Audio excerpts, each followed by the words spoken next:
चलिए फ्रेंड्स, बढ़ते हैं आज का अपना वीडियो। आज के इस वीडियो में आपको बताऊंगा साइंस के ऐसे क्वेश्चंस जो कि आने वाले एग्जाम से रिलेटेड 2022 के इंपॉर्टेंट होने वाला है। अगर आप 2022 के स्टूडेंट हैं और दे रहे हैं बोर्ड एग्जाम 2022 के लिए, तो फ्रेंड्स इस वीडियो को अंत तक जरूर देख लेना, क्योंकि आज के इस वीडियो में आपको बताऊँगा 48 ऐसे क्वेश्चन जो कि यहाँ पे आने वाले एग्जाम से रिलेटेड 2022 के लिए बहुत ही इंपॉर्टेंट होने वाले हैं, इसलिए इस वीडियो को अंत तक जरूर देख लेना। तो फ्रेंड्स, पहला क्वेश्चन आ चुका है कि लेंस की क्षमता का सही मात्रक क्या होता है। क्या ऑप्शन नंबर ए डायोप्टर होता है, या फिर एंगस्ट्रॉम होता है, या फिर ल्यूमेन होता है, या फिर लॉक्स यानी कि लक्स होता है। तो क्वेश्चन नंबर 1 का जो आपका आंसर होना चाहिए वो कौन सा होगा। तो आप सभी को पता होगा कि लेंस की क्षमता का जो सही मात्रक होता है वो डायोप्टर होता है, इसलिए आपका विकल्प यहाँ पर ए वाला सही हो जाएगा। तो फ्रेंड्स, अगर आपको किसी भी क्वेश्चन का जवाब पहले से पता है तो उसका जवाब हमें कमेंट बॉक्स में जरूर बता देना, और लास्ट में इस वीडियो के हमें बताया कि आपने कितना कोर्स किया है और कितने क्वेश्चन आपके सही हुए हैं। नेक्स्ट क्वेश्चन है कि प्रकाश के यानी कि प्रकाश के किरणों के समूह को कहते हैं, क्या कहते हैं। ऑप्शन ए प्रकाश स्रोत कहते हैं, ऑप्शन बी किरण पुंज कहते हैं, या फिर ऑप्शन नंबर सी प्रदीप्त कहते हैं, या फिर ऑप्शन नंबर डी प्रकीर्णन कहते हैं। तो आप सभी को पता होगा प्रकाश की किरणों के समूह को हम कहते हैं किरण पुंज, यानी कि आपका विकल्प यहाँ पर बी वाला सही हो जाएगा। नेक्स्ट क्वेश्चन है, क्वेश्चन थर्ड भी काफी महत्वपूर्ण है। तो फ्रेंड्स, क्वेश्चन में थर्ड भी आ चुका है आप सामने ही, काफ़ी महत्वपूर्ण है। ये क्वेश्चन काफ़ी बार आ चुका है, इस बार पक्का फंसेगा। यहाँ पर कह रहा है कि किसी माध्यम में छोटे छोटे कणों के निलंबन को कहा जाता है। वेरी वेरी मोस्ट है, काफ़ी बार आ चुका है 2018 में और 2020 में ये क्वेश्चन 2 बार आया है। तो फ्रेंड्स, ये क्वेश्चन 2022 के भी बोर्ड एग्जाम में आ सकता है, इसलिए आप यहाँ पर देख सकते हैं क्वेश्चन थर्ड कितना महत्वपूर्ण है। ये किसी माध्यम में छोटे छोटे कणों के निलंबन को कहा जाता है। ऑप्शन ए है कोलॉइड कहा जाता है, फिर ऑप्शन नंबर बी पुंज कहा जाता है, फिर ऑप्शन नंबर सी प्रकाश कहा जाता है, या फिर ऑप्शन नंबर डी इनमें से कोई नहीं कहा जाता है। तो आपको पता होगा कि यानी कि किसी माध्यम में छोटे छोटे कणों के निलंबन को हम कहते हैं कोलॉइड, यानी कि आपका विकल्प यहाँ पर ए वाला सही हो जाएगा। काफ़ी बार ये आ चुका है और इस बार ये पक्का फंसेगा। तो क्वेश्चन 4 भी काफ़ी महत्वपूर्ण है कि मानव शरीर की प्रतिरोध कितना होता है, यानी जो मानव शरीर का जो प्रतिरोध होता है वो कितना होता है। ऑप्शन ए 50 से 100 ओम के बीच होता है, या फिर ऑप्शन नंबर बी 100 से 150 ओम के बीच होता है, या फिर ऑप्शन सी 150 से 200 ओम के बीच होता है, या फिर ऑप्शन नंबर बी यानी कि डी 200 से 300 ओम के बीच होता है। तो अगर आपको इसका जवाब पता है तो हमें इसका जवाब कमेंट सेक्शन में जरूर बता देना, क्योंकि ये काफ़ी महत्वपूर्ण है और आपका होमवर्क में ये क्वेश्चन दिया जा रहा है। तो क्वेश्चन 5 भी काफ़ी महत्वपूर्ण है। यहाँ पर कह रहा है कि किसी बल्ब से विद्युत यानी कि 220 वोल्ट पर 2 एम्पियर की विद्युत धारा प्रवाहित होती है, तो फिलामेंट का प्रतिरोध होगा तो कितना होगा। आपको यहाँ पर बी इक्वल टू 220 वोल्ट दी जा रही है, और एम्पियर आई इक्वल टू यानी कि बी इक्वल टू आपकी कितनी है 220 वोल्ट है, यानी कि 220 वोल्ट आपको यहाँ पर दिया जा रहा है, और आई इक्वल टू आपकी कितनी है तो 2 एम्पियर है, यानी कि 2 एम्पियर हो जाएगी आपकी। तो यानी कि आर इक्वल टू क्या होता है आपका, आप तो आपको सभी को पता होगा बी अपॉन आई होता है, यानी कि आर इक्वल टू यानी कि ओम हम निकालते हैं तो बी अपॉन आई ये हम फॉर्मूला रख देते हैं। तो बी अपॉन यानी कि 220 बटे आपका आई यानी कि 2, तो आपका जो आंसर आ जाएगा वो कितना आएगा, यानी कितने ओम हो जाएगा तो 110 ओम, यानी कि आपका विकल्प यहाँ पर बी वाला सही हो जाएगा। नेक्स्ट क्वेश्चन है, क्वेश्चन 6 भी काफ़ी महत्वपूर्ण है। यहाँ पर कह रहा है आपको यहाँ पर समझना होगा कि आर ओम प्रतिरोध वाले एन प्रतिरोधों को समांतर क्रम में जोड़ने पर तुल्य प्रतिरोध होगा। Option A R by N होगा, option B N by R होगा, ऑप्शन सी एन आर होगा, या फिर ऑप्शन नंबर डी इनमें से कोई नहीं होगा। तो आपको पता होगा कि आर अपॉन एन तो नहीं हो सकता, फिलहाल कि एन अपॉन आर हो सकता है, यानी कि आपका विकल्प यहाँ पर बी वाला सही हो जाएगा। नेक्स्ट क्वेश्चन है काफ़ी महत्वपूर्ण है, क्वेश्चन 7 काफ़ी महत्वपूर्ण है कि ओम के नियम से निर्धारित है, यानी कि option A B R equal to I में होता है, या फिर option number B equal to I R होता है, या फिर option number C I V equal to R होता है, या फिर option number D R equal to B होता है। तो आपका विकल्प यहाँ पर बी वाला सही मैच कर रहा है, क्योंकि v equal to I R होता है, इसलिए आपका विकल्प यहाँ पर बी वाला सही हो जाएगा। नेक्स्ट क्वेश्चन है कि विद्युत धारा की प्रबलता का ऐसा ही मात्रक क्या होता है। तो विद्युत धारा की जो प्रबलता होती है या फिर विद्युत धारा का ऐसा ही मात्रा कह लीजिए, तो आपका उसका एम्पियर होता है, यानी कि आपका विकल्प यहाँ पर ए वाला सही हो जाएगा। यहाँ पर अगर बात करें कि वोल्ट किसका मात्रक होता है, तो वोल्ट होता है आपका विभवांतर और विभव का होता है। ओम आपका रेजिस्टेंस यानी कि आपका प्रतिरोध का होता है, जूल होता है, कार का मात्रक जूल होता है। तो इन तीनों को भी आपको ध्यान में रखना है, क्योंकि काफी बार इससे भी एग्जाम में क्वेश्चन बन सकता है। क्वेश्चन नंबर 9 है कि विद्युत धारा उत्पन्न करने की युक्ति को कहते हैं। ऑप्शन ए जनित्र कहते हैं, ऑप्शन नंबर बी गैल्वेनोमीटर कहते हैं, ऑप्शन नंबर सी एमीटर कहते हैं, ऑप्शन नंबर डी मोटर कहते हैं। तो यहाँ पर कह रहा है विद्युत धारा उत्पन्न करने की युक्ति को यानी कि उसके यंत्र का आपको नाम बताना है। तो मोटर से हम विद्युत धारा उत्पन्न करते हैं, यानी कि आपका जो विकल्प होगा वो क्या, यानी कि विद्युत धारा को यानी कि विद्युत धारा उत्पन्न करने की युक्ति को यहाँ पर कह रहा है विद्युत धारा उत्पन्न करने की युक्ति को।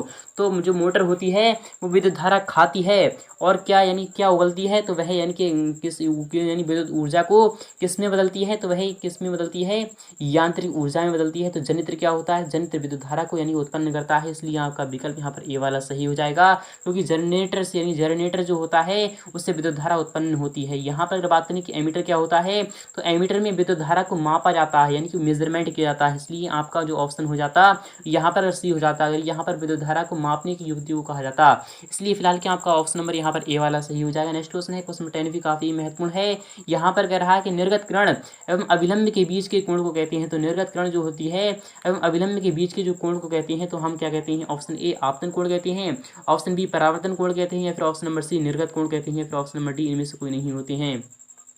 तो आपका इस तरीके से जो दर्पण हो जाता है, इस तरीके से मैंने बना दिया है। तो यहाँ पर से आपका ये हो जाए यानी कि ये रही आपकी आपतित किरण, ये रही आपकी परावर्तित किरण, और ये रहा आपका अभिलंब। तो अभिलंब और यहाँ पर यानी कि आने वाली किरण को, यानी कि आने वाली किरण और अभिलंब के बीच में जो कोण बनता है वह आपतित कोण बनता है। और यानी कि यहाँ पर ये अभिलंब और यहाँ पर ये वाला यानी कि परावर्तित किरण के बीच जो कोण बनता है उसे हम परावर्तन कोण कहते हैं। यहाँ पर बात करें कि निर्गत कोण किससे कहते हैं, निर्गत कोण आपका जो हो जाएगा यानी कि निर्गत कोण बनेगा। तो निर्गत किरण एवं अभिलंब के बीच के जो यानी कि कोण होते हैं उसे हम क्या कहते हैं, तो उसे हम क्या कहते हैं, यहाँ से यहाँ तक को हम क्या कहते हैं। तो आपको यहाँ पर देखना होगा निर्गत कोण कहते हैं कि या फिर आपका परावर्तन कोण कहते हैं। तो इसका जवाब भी आपको कमेंट सेक्शन में देना होगा। क्वेश्चन 11 भी काफी महत्वपूर्ण है। 1 मीटर फोकस दूरी वाले उत्तल लेंस की क्षमता होगी। तो आपको यहाँ पर बताना होगा 1 मीटर लेंस फोकस दूरी यानी कि 1 मीटर यानी कि 100 सेंटीमीटर आपका यहाँ पर आ जाएगा, 100 सेंटीमीटर हो जाएगी। और लेंस वाली क्षमता क्या होगी, तो पी इक्वल टू आपकी क्या होती है, 1/f होती है। तो 1 यानी कि 1 मीटर होती है यानी मीटर में होती है, तो 1/1 यानी कि आपका जो आंसर आ जाएगा 1 डायोप्टर, यानी कि आपका विकल्प यहाँ पर बी वाला सही हो जाएगा। पॉजिटिव इसलिए आएगा क्योंकि उत्तर लेंस है। नेक्स्ट क्वेश्चन है कि सामान्य आंख के लिए स्पष्ट दृष्टि यानी स्पष्ट दर्शन की यानी कि न्यूनतम दूरी होती है। तो सामान्य आंख के लिए 25 सेंटीमीटर होती है, इसलिए आपका विकल्प यहाँ पर डी वाला सही हो जाएगा। क्वेश्चन 13 भी काफी महत्वपूर्ण है, यहाँ पर काफी बार आ चुका है कि किसी दृष्टि दोष के निवारण के लिए अवतल लेंस का उपयोग किया जाता है, यानी कि ऑप्शन नंबर ए यहाँ पर कह रहा है दीर्घ दृष्टिकोण होगा यानी दृष्टि दोष होगा, क्योंकि अवतल लेंस का जब हम उपयोग करते हैं तो उसमें हम क्या देखते हैं, जब यानी कि अवतल लेंस से हम दूर का देख सकते हैं, पास का नहीं देख सकते। तो उसमें कौन सा होगा, यानी कि निकट दृष्टि दोष होगा, इसलिए आपका विकल्प यहाँ पर ए वाला सही हो जाएगा। क्योंकि निकट दृष्टि दोष में हम पास का तो देख सकते हैं लेकिन दूर का नहीं देख सकते, इसलिए अवतल लेंस का हम उपयोग करते हैं। नेक्स्ट क्वेश्चन है, क्वेश्चन 14 भी काफी महत्वपूर्ण है कि दूर दृष्टि दोष वाले मनुष्य के चश्मे में होता है तो क्या होता है, तो अवतल यानी कि उत्तल लेंस होता है, क्योंकि दूर दृष्टि दोष वाले मनुष्य को दूर का तो स्पष्ट रूप से दिखाई देता है परंतु निकट का स्पष्ट रूप से दिखाई नहीं देता है, इसलिए उसे उत्तल लेंस का उपयोग किया जाता है। नेक्स्ट क्वेश्चन है, क्वेश्चन 15 भी काफी महत्वपूर्ण है। यहाँ पर कह रहा है कि लघुपतन के समय परिपथ में विद्युत धारा का मान क्या होता है, तो बहुत अधिक बढ़ जाता है, यानी कि लिमिट से भी ज्यादा बढ़ जाता है, इसलिए आपका विकल्प यहाँ पर सी वाला सही हो जाएगा। आई होप आपको समझ में आ रहा होगा। अगर आपको समझ में आ रहा है तो इस वीडियो को लाइक करना और अपने तमाम दोस्तों के पास शेयर कर दीजिए ताकि वो भी इसका लाभ उठा सकें। तो फ्रेंड्स नेक्स्ट क्वेश्चन मिलते हैं, क्वेश्चन 16 भी काफी महत्वपूर्ण होने वाला है। तो फ्रेंड्स क्वेश्चन 16 आ चुका है, आप सामने ही काफ़ी महत्वपूर्ण है। यहाँ पर कह रहा है आपको यहाँ पर समझना होगा कि गोबर गैस एक प्रकार की गैस है। तो ऑप्शन ए प्राकृतिक गैस है, ऑप्शन नंबर बी बायोगैस है, या फिर ऑप्शन नंबर सी लकड़ी है, या फिर आपका ऑप्शन नंबर डी चूल्हा है। तो आपका विकल्प यहाँ पर बी वाला सही हो जाएगा, इनकी बायोगैस में आती है। नेक्स्ट क्वेश्चन है कि कैगा नाभिकीय विद्युत संयंत्र किस राज्य में स्थित है। ऑप्शन ए गुजरात में, ऑप्शन नंबर बी कर्नाटक में, ऑप्शन नंबर सी राजस्थान में, ऑप्शन नंबर डी महाराष्ट्र में। तो आपका विकल्प यहाँ पर ए वाला सही हो जाएगा। नेक्स्ट क्वेश्चन है कि अवक्षेपण अभिक्रिया से किस प्रकार का लवण प्राप्त होता है। अवक्षेपण की बात हो रही है, विलेय या फिर अविलेय या फिर दोनों या फिर आप इनमें से कोई नहीं। तो अवक्षेपण की बात हो रही है, इसलिए आपका विकल्प यहाँ पर बी वाला सही हो जाएगा। नेक्स्ट क्वेश्चन है कि बेकिंग सोडा का रासायनिक नाम क्या होता है। तो बेकिंग सोडा यानी खाने वाला सोडा, तो यानी सोडियम हाइड्रोजन कार्बोनेट होता है, यानी कि NaHCO3 होता है, इसलिए आपका विकल्प यहाँ पर बी वाला सही हो जाएगा। और सोडियम कार्बोनेट जो होता है वह धावन सोडा का होता है, कैल्शियम कार्बोनेट चूना पत्थर का होता है, और कैल्शियम हाइड्रोजन कार्बोनेट जो होता है उसका जवाब आपको कमेंट सेक्शन में देना होगा।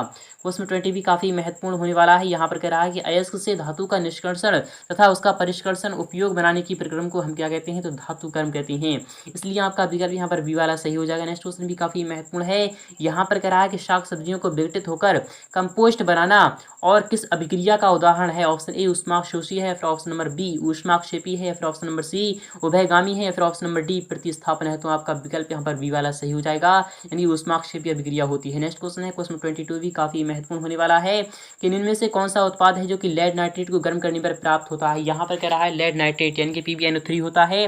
तो PbNO3 हम क्या होती है, PbNO3 यानी कि PbNO3 यहाँ पर हम लिख लेते हैं PbNO3 का होल ट्वाइज होता है। तो इस तरीके से आप यहाँ पर समझ सकते हो, यानी कि लेड नाइट्रेट का ये फॉर्मूला होता है। जब हम इसको यानी ऊष्मा देते हैं अर्थात इसे हम गर्म करते हैं तो क्या बनता है, तो आपका N2 बनता है, यानी कि N2 आपका यहाँ पर आ जाएगा N2 और O2 यानी कि आपका जो विकल्प आ जाएगा यानी कि वो क्या आएगा, तो N2O2 यानी कि आपका विकल्प यहाँ पर डी वाला सही हो जाएगा। नेक्स्ट क्वेश्चन भी काफी महत्वपूर्ण होने वाला है कि निम्न में से कौन सही है। ऑप्शन ए Na2CO3 × 5H2O, क्या यह सत्य है सोडियम कार्बोनेट डाइहाइड्रेट का, या फिर Na2CO3 × 10H2O, क्या यह सत्य है, या फिर ऑप्शन नंबर सी Na2CO3 × 7H2O, या फिर option number D Na2CO3 × 2H2O। तो आपको मैंने अभी बताया है कि सोडियम कार्बोनेट डाइहाइड्रेट यानी कि आपका विकल्प यहाँ पर बी वाला सही हो जाएगा। Na2CO3 × 10H2O यानी कि इसे हम धावन सोडा भी कहते हैं, इसलिए आपका विकल्प यहाँ पर बी वाला सही हो जाएगा। क्वेश्चन 24 भी काफी महत्वपूर्ण होने वाला है। निम्नलिखित में से कौन विजातीय यौगिक है। ऑप्शन ए चूना पत्थर, ऑप्शन नंबर बी खड़िया, या फिर ऑप्शन नंबर डी संगमरमर, या फिर ऑप्शन नंबर डी विजा यानी प्लास्टर ऑफ पेरिस। तो आपका विकल्प यहाँ पर डी वाला सही हो जाएगा। नेक्स्ट क्वेश्चन है कि निम्नलिखित के पीएच का कौन सा मान शार्क विलियन का मान होता है। तो शार्क की बात हो रही है यानी कि 7 से अधिक होगा, 7 से अधिक यहाँ पर 13 है, इसलिए आपका विकल्प यहाँ पर डी वाला सही हो जाएगा। क्वेश्चन 26 भी काफी महत्वपूर्ण होने वाला है कि सोडियम क्लोराइड के जलीय विलयन से विद्युत धारा प्रवाहित करने पर यह वियोजित होकर सोडियम हाइड्रोक्साइड बनाता है। इस प्रक्रिया को हम कहते हैं क्लोरशार अभिक्रिया, यानी कि आपका विकल्प यहाँ पर ए वाला सही हो जाएगा। नेक्स्ट क्वेश्चन है कि कौन सा धातु कमरे के ताप पर द्रव होता है। तो वो होता है ब्रोमीन, यानी कि अगर यहाँ पर बात करें कि कौन सा यानी कि धातु कमरे के ताप पर द्रव होता है तो वह पारा हो जाता। यहाँ पर अगर बात करें अधातु की यानी कि अधातु यहाँ पर कह रहा है तो आपका ब्रोमीन आ जाएगा। नेक्स्ट क्वेश्चन है क्वेश्चन 28 भी काफी महत्वपूर्ण होने वाला है कि सीसा और टीन की मिश्र धातु को क्या कहते हैं। सोल्डर कहते हैं, स्टील कहते हैं, गन यानी कि गन मेटल कहते हैं, फिर उपधातु कहते हैं। तो सीसा और टीन की मिश्र धातु होती है उसे हम सोल्डर कहते हैं, यानी कि आपका विकल्प यहाँ ए वाला सही हो जाएगा। नेक्स्ट क्वेश्चन है क्वेश्चन 29 भी काफी महत्वपूर्ण होने वाला है कि निम्नलिखित में से किसे चाकू से आसानी से काटा जा सकता है। तो यानी कि कैल्शियम को, यानी कि सोडियम को और लिथियम को और इसे पोटेशियम को, यानी कि इन ये 3 धातुएं ऐसी हैं जिसे चाकू से आसानी से काटा जा सकता है। तो इसमें कौन सी मिल रही है, यानी कि लिथियम है, इसलिए आपका विकल्प यहाँ पर ए वाला सही हो जाएगा। आई होप आपको समझ में आ रहा होगा। तो नेक्स्ट क्वेश्चन भी देखते हैं। क्वेश्चन 30 भी काफी महत्वपूर्ण